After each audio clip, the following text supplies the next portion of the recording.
Vamos a seguir con esto.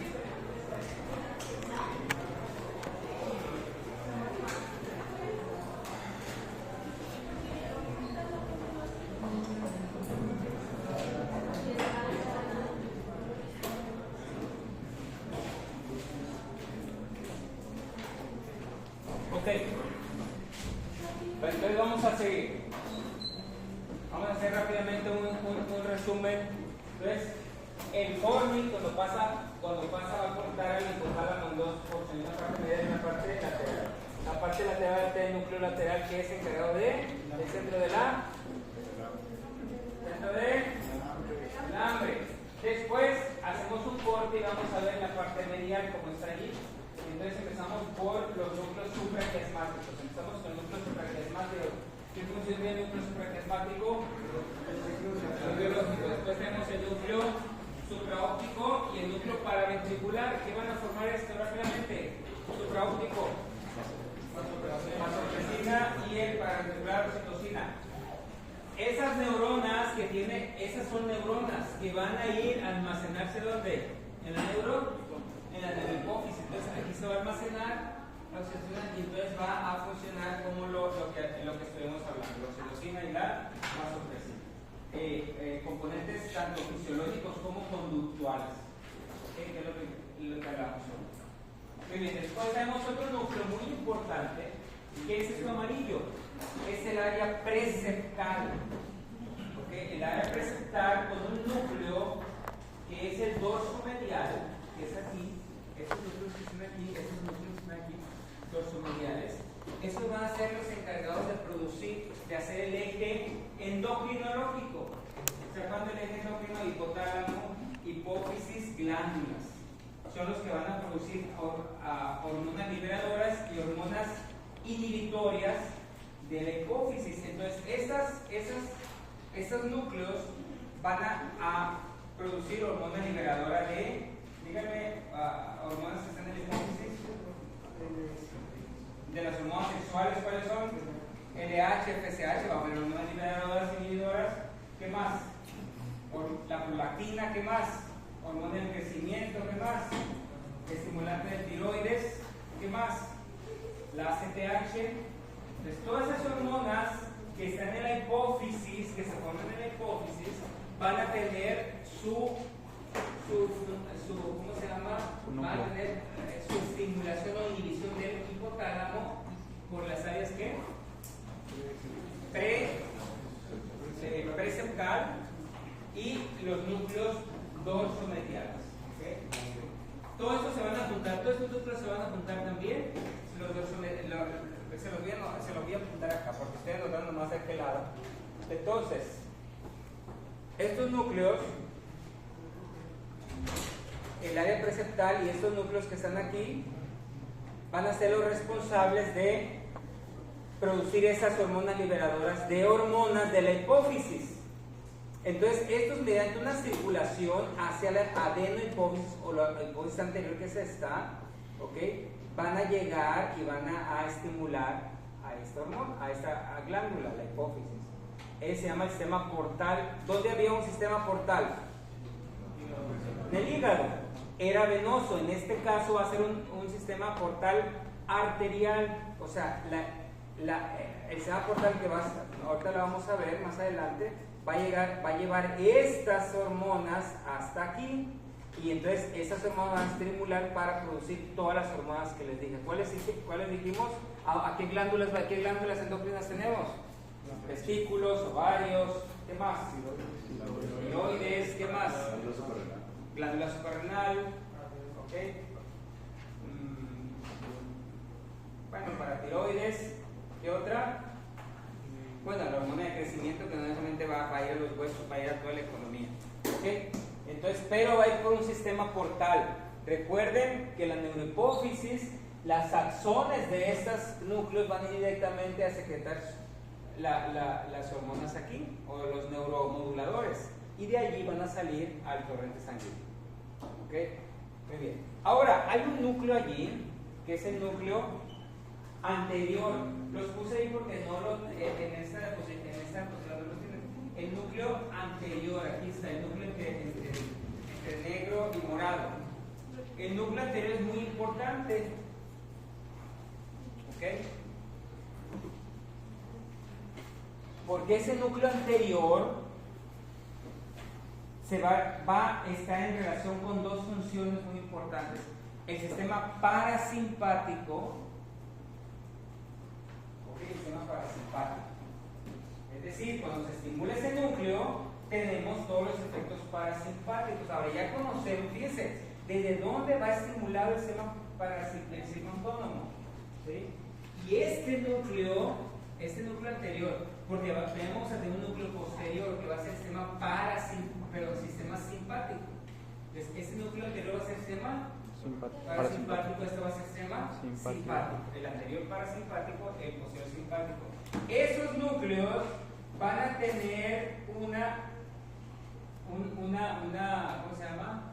Una vía del sistema límbico, ¿verdad? Entonces el sistema límbico es donde se origina el sistema autónomo. Va a llegar aquí el relevo y estos dos núcleos van a mandar información por la formación reticular. ¿Para formar qué tracto? Retículo espinal. Y entonces, si es parasimpático, ¿a dónde va a llevar esa información? ¿A qué núcleos parasimpáticos va a llevar esa información? ¿Cómo se llama el núcleo del tercer craneal? Edinger-Westphal. Después, el facial, salivatorio, superior, ¿verdad? ¿Ok? ¿Qué otro? El vago, dorsal del vago y el glocofaringio, salivatorio. ¿Se dan cuenta? De allí, eso va a ser la función parasimpática. Y sigue bajando el retículo hasta dónde va a llegar a darle el componente parasimpático al apéndice para abajo. Sacro, ¿verdad? Por eso se llama cráneo sacro. S2, S3 y S4. En cambio, el componente parasimpático, aquí está también, el núcleo posterior, va a bajar también, y entonces va a bajar sus fibras ¿a dónde? En el asta que lateral de L1 a L2. ¿Okay? Ese va a ser el núcleo, el asta lateral. Pero también tiene otra función. El sistema autónomo, el sistema parasimpático tiene la función de también el termostato. Si nosotros tenemos una alteración en el hipotálamo, tiene alteraciones de temperatura del cuerpo. Entonces el termostato está en el hipotálamo. El núcleo anterior se va a encargar de la disipación del calor. Es decir, aquí empieza a hacer mucho calor, está apagado todo, empieza todo el mundo a sentirse incómodo, entonces empieza a bradicardia, hay disminución de la frecuencia respiratoria. ¿Para qué? Para que no haya más calor, ¿verdad? Entonces disipa el calor. Significa que si yo tengo una lesión en esa área, ¿qué va a pasar? Venga, ¿qué piensas que va a pasar si yo tengo una lesión en el otro anterior? Voy a tener lesiones del componente para determinar el calor. ¿Qué va a pasar con el paciente? ¿Cómo va a estar? No, que no me dejas así, piensa. Porque si es así, pues no.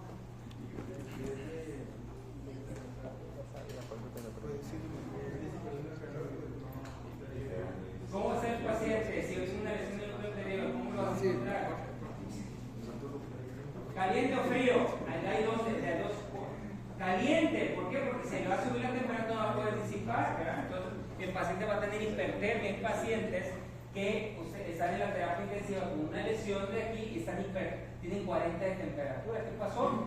El termostato está fallando. Allí es donde actúan los medicamentos antipiréticos, ¿verdad? Allí actúan. Digan un medicamento antipirético. Ustedes han tenido fiebre alguna vez en su vida, ¿qué les dan? Tempra, paracetamol, ¿verdad? Metrabisol, diclofenaco, hay montones de medicamentos, ibuprofeno, medicamentos, ahí va a actuar. Porque a veces tenemos que bajar la temperatura porque los mecanismos del cuerpo no son suficientes. Entonces el paciente con aumentos de temperatura más de 39-40, frente a los niños pueden convulsionar. ¿Ok? Tienen que bajar la temperatura.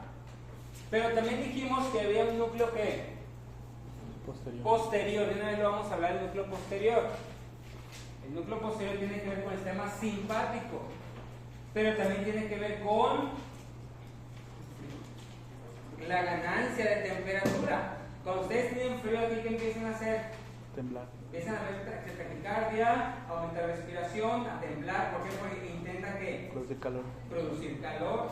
Eso es, de ahí viene, pero del núcleo posterior. ¿Qué significa? Otra vez vamos a ver tú.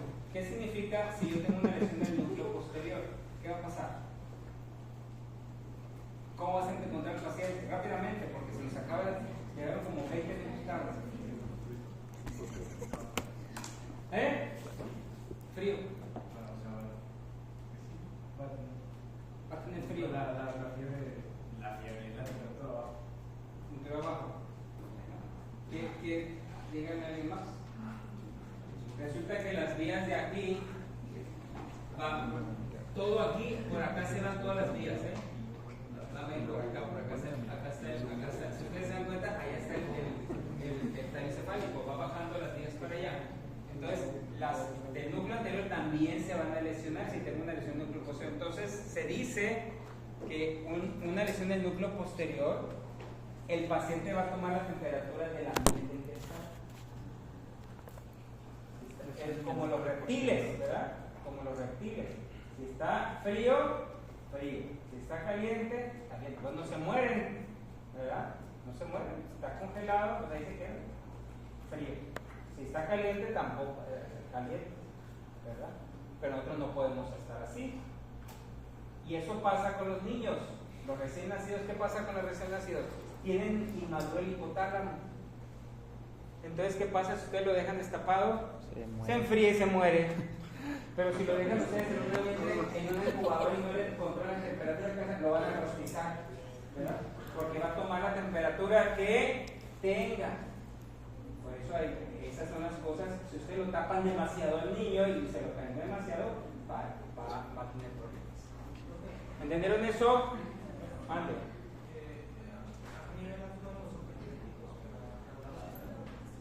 ¿Dónde dije?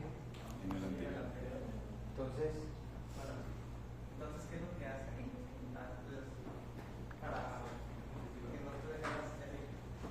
¿qué es lo que hacen? Porque ahí hay receptores de prostaglandinas.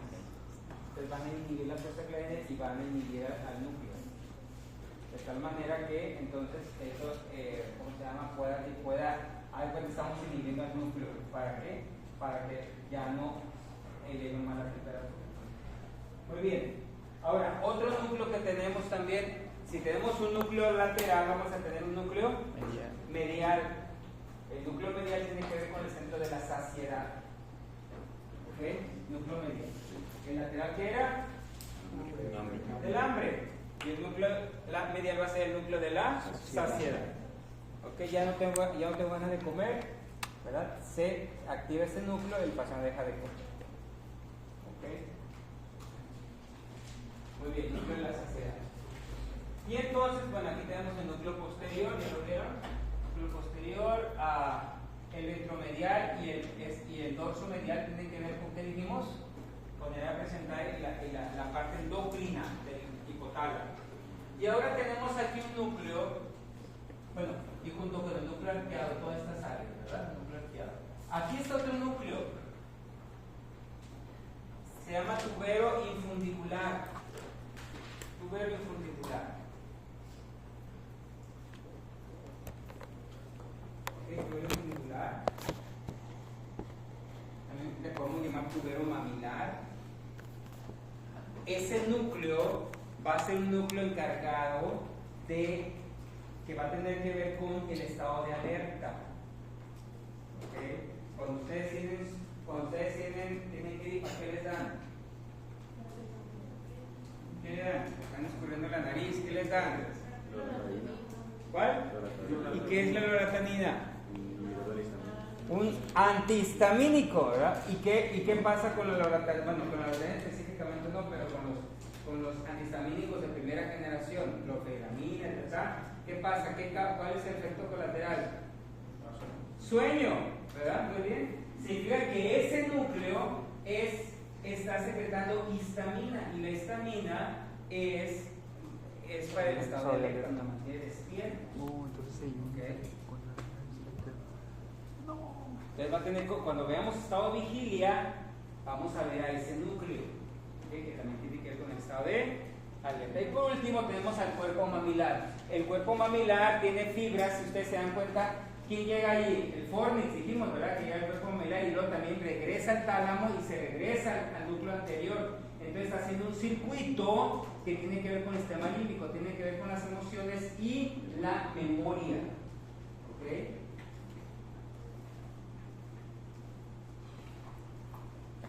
Entonces aquí vamos a ver un resumen. El núcleo del quiasma. Llévense estas porque esos son resúmenes. Núcleo arqueón fundibular, y el núcleo mamilar, ¿verdad? Núcleo posee núcleo tubero mamilar o tubero fundibular. Ahora, conexiones aferentes.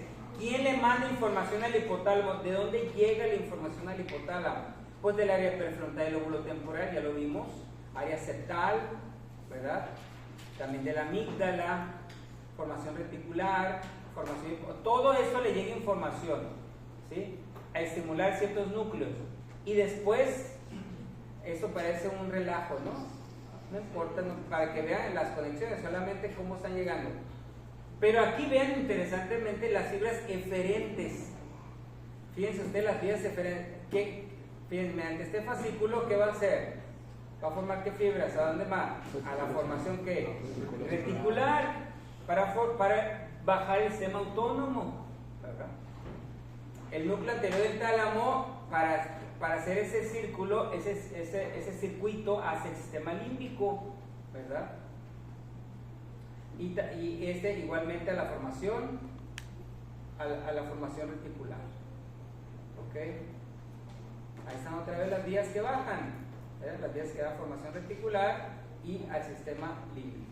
Entonces las funciones, ustedes ya las vieron: control de temperatura, ritmo circadiano, equilibrio hídrico, actividad endocrina, alimentación, ejercicio de la sexualidad, control autónomo. Montones, ¿verdad?, de funciones que tiene él. Y son completamente autónomas. Esa no es un centro autónomo el hipotálamo. Solito funciona. ¿Ok? Ahí están los núcleos, ¿verdad?, que hace cada uno. También está muy chiquito esto, pero pues bueno,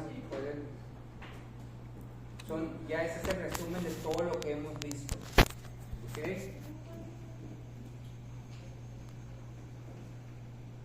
Entonces funciones, ahí centro de la C, todas las funciones que tiene, ¿verdad? Ahí está. Ahí está el más grande para que no digan. Ok, núcleo paraventricular, núcleo supraóptico, región óptica, mecanismos de memoria, el cuerpo mamilar, el fornix, no se les olvide. Ok, esas son las funciones de él. Ahí están las funciones neuronales, ¿verdad? Aquí están las axones que van llegando para ventricular, formar la oxitocina. Y entonces tenemos la función ¿qué? Endocrina, ¿no? Toda la función endocrina. ¿Y mediante quién? Pues mediante este sistema, ¿no? Que es el sistema, ¿cómo le dije que se llama el sistema? Porta, ¿verdad? El sistema Porta. Sistema Porta. ¿Alguna pregunta hasta aquí? Yo creo que esto es mucho más entendible, es decir, menos complejo para entender, porque ya hasta ustedes mismos pueden sentir estas funciones que ustedes tienen, ¿verdad? Okay, para que las puedan ir integrando, y de lo que ya vimos, las neurociencias y el sistema nervioso no lo podemos ver en pedazos, tenemos que ir integrando. Ya vimos el primer parcial que fue lo básico, ¿verdad? Lo general. Ahora vimos médula, tallo encefálico. Ahora integren esta información, ¿ok? Para que vean que todo está integrado, ¿ok? Tenemos que ver las cosas integrales. Muy bien. Ok, hasta aquí vamos a dejar, para que no, los que llegaron tarde, o más bien los que no vienen en la primera hora. ¿Quién no viene en la primera hora? Bueno, está bien. Los que no vinieron la primera hora, pues entonces revisen lo que es tálamo, porque ya lo vimos. ¿Ok? Y revisen lo poco que vimos en porque es bien importante esto, todo es importante, pero el hipotálamo y el encéfalo. Ahora, para mañana lean epitálamo, no vamos a hablar mucho de epitálamo, ¿verdad? Y subtálamo lo vamos a ver con los ganglios basales. Es todo un conjunto, ¿ok? Entonces lean epitálamo, la función del epitálamo, ¿ok? Con la glándula pineal, los cuerpos avenulares, ¿qué función tiene el epitálamo? Y entonces, para seguir con lo que es la corteza, o sea, todo lo que ya vamos a ver acá, ¿ok? Corteza, vamos a empezar con corteza cerebral, ¿ok? Gíos, surcos, etcétera, etcétera, y le vamos a ir poniendo nombres y apellidos a cada corteza, ¿ok? Muy bien.